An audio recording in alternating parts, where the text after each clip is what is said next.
Okay, this is like part 2, and I am just finishing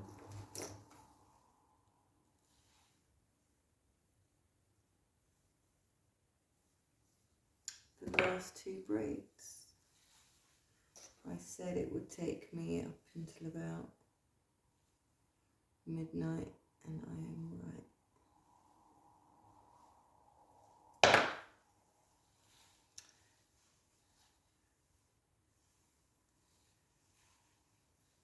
Because I haven't really, well, I have stopped a few times, but not for a really long time. I haven't stopped, so. And I was hoping for just after midnight, so Cinderella.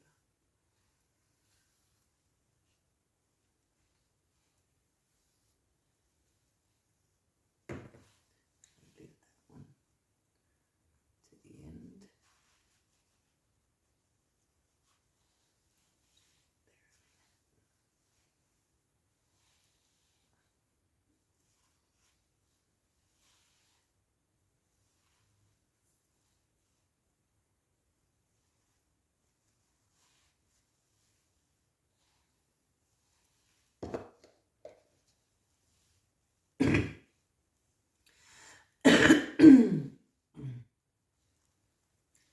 So I'm nearly done now.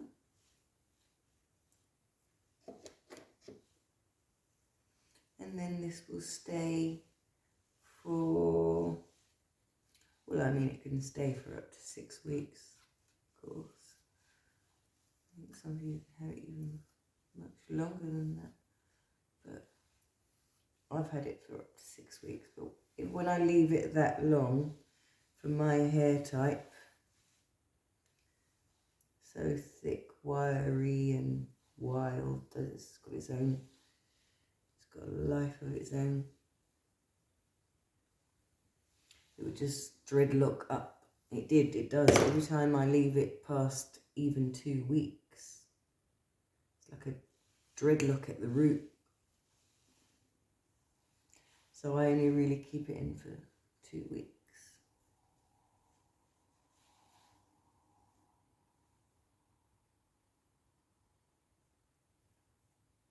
So, and then what did I say? It takes about 4 hours. That's not too bad, really. 4 hours every 2 weeks.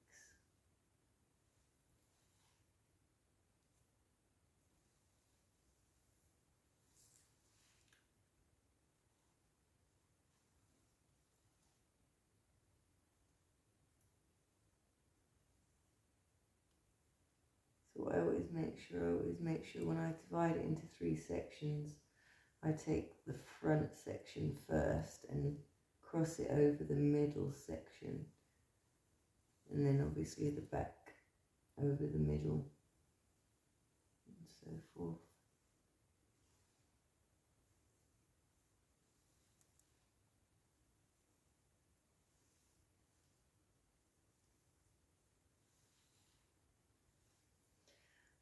I never really know if they've gone in correctly when I first do them, actually, because there's always sort of 1 or 2 that need adjusting.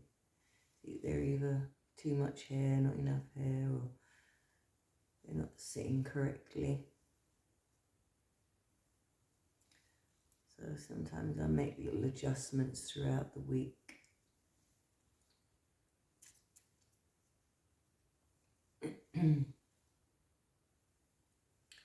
So I would say I roughly keep them in about 3 weeks.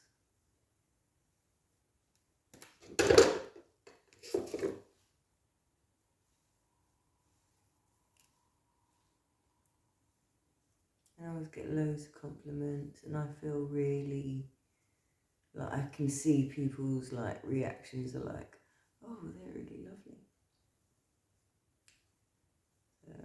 It's like I see their reaction when they're like messy. I think, oh, I know my hair's messy because they're looking at me and they're thinking, they're not giving me the same, oh, your hair looks nice. So then I think, all right, I know it's time to take them out and do them again. So, but not just for that, because they will dreadlock up at the root. Be like a little dreadlock, a little short dreadlock at the root, and it's like really matted. I don't like it. A, it's just ripping out all my hair, and B, it's painful. So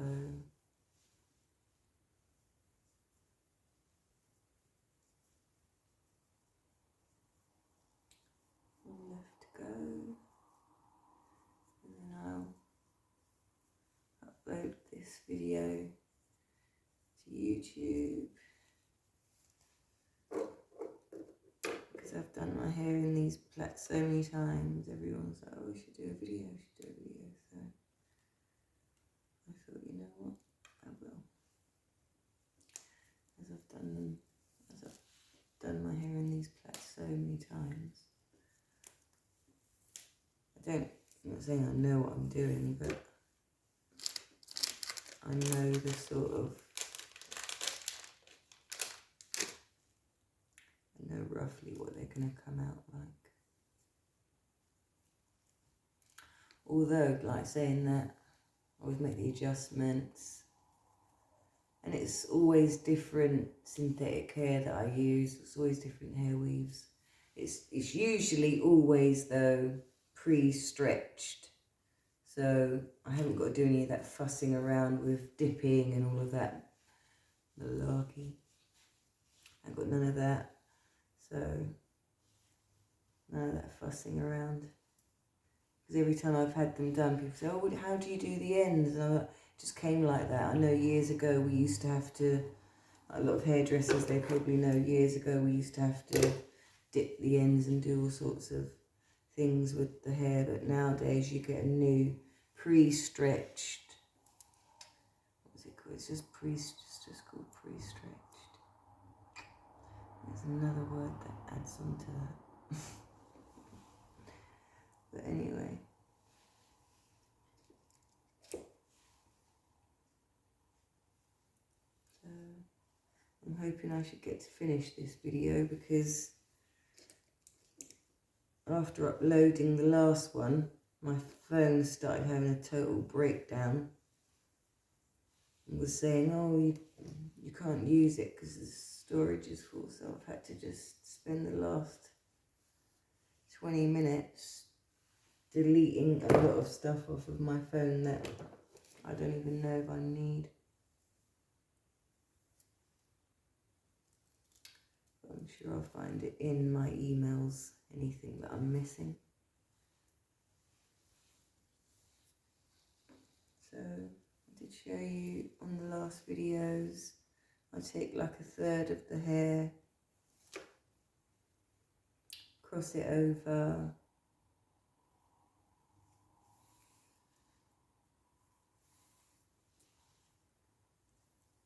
take 3 sections,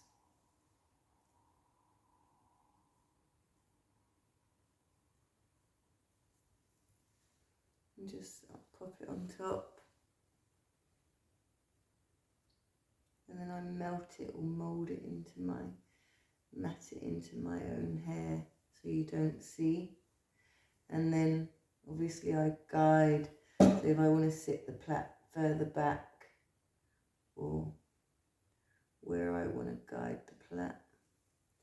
Here I want the plait, this plait going further back. In the last video I think I messed up a few of the plaits where I wasn't concentrating on the correct direction. So I'll probably have to change some of those tomorrow or throughout the week, no doubt.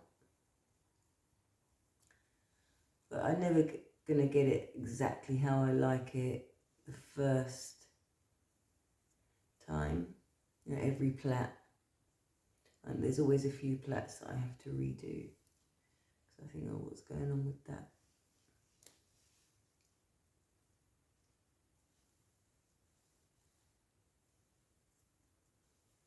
I can pretty much see that I'm happy now.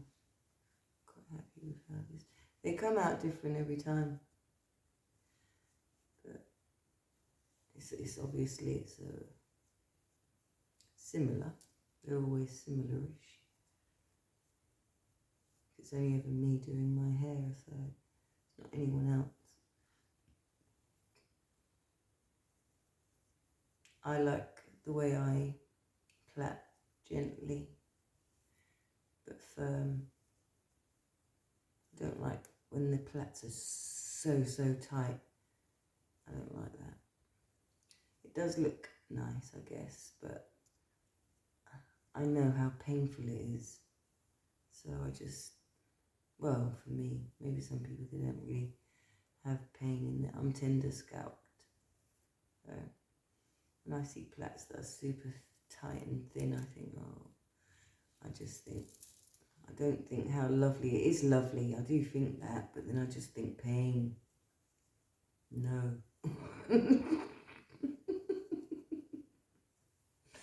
I had that growing up, cane rows every day in high school practically. I think just at the start of high school, because my hair was fairly short because I'd cut it in the summer that year before I went to high school. So I can't remember why. I think my sister cut it actually. And it's never been that length since.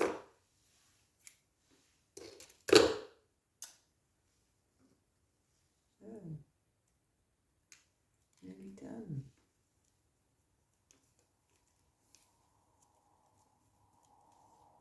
I love it. This is exactly how I had my hair when I was, like I say, before I went to high school. And I cut it all. Well, my sister cut it. Right, done. Oh, wow. I love it.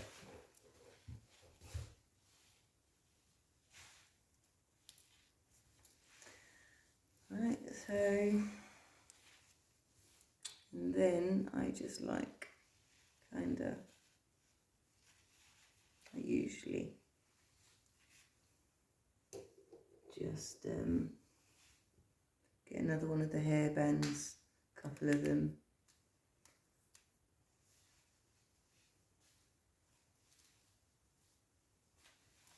Tie around on the back. See, I might need to adjust that one. I don't know yet. Usually after a few days, when they kind of soften the direction and they're a bit more floppy, I can tell whether I don't like it or what. It really matters though, to be fair. It's tidy.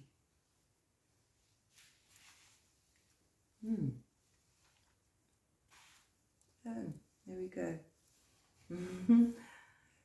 Hope you enjoyed watching that. If you did see the last video I uploaded, then this is the final result.